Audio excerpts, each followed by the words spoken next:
My waterfront property had always been my pride and joy. A private dock stretched over the lake, perfect for fishing, swimming, and quiet evenings watching the sun sink below the horizon. That is, until Karen and her HOA decided they had a right to it. It started with a polite letter. The HOA demanded that I surrender my dock or pay a community usage fee. At first, I thought it was a joke. I owned the property, every inch of the shoreline, and my dock had been legally documented for decades. But Karen, armed with authority she clearly overestimated, was deadly serious. The next weekend, she arrived in person, clipboard in hand, flanked by a couple of HOA board members. "We need you to comply immediately," she said, smiling as if her confidence alone could enforce her demand. "The dock is a shared amenity, and you're using it exclusively." I welcomed her politely, gesturing toward the water. "Karen," I said calmly, "I'm glad you came. I think it's important you understand the situation fully before making any assumptions." She raised an eyebrow. "Situation?" "Yes," I said. "You see, I don't just own this dock. I control every waterway in this county. Every lake, river, and stream falls under my jurisdiction through property rights and waterway easements. That includes the access your HOA claims is communal." For a moment, her confidence faltered. "You what?" she stammered. I smiled. "I control the rights to all navigable waters in this county, and your HOA's claims are completely invalid.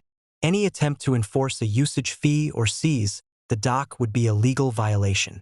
I could see the panic set in as her mind raced to grasp the implications.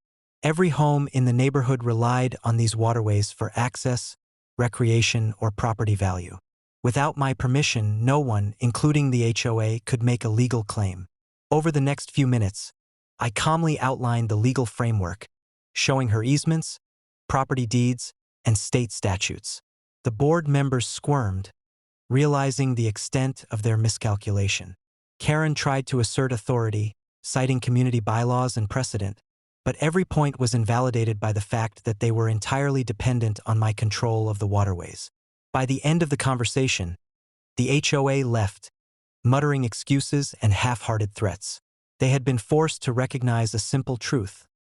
Audacity has limits when it collides with ownership and legal authority.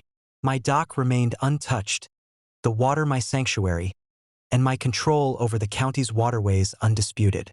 The aftermath was satisfying. Neighborhood discussions subtly shifted, and Karen's usual swagger diminished noticeably.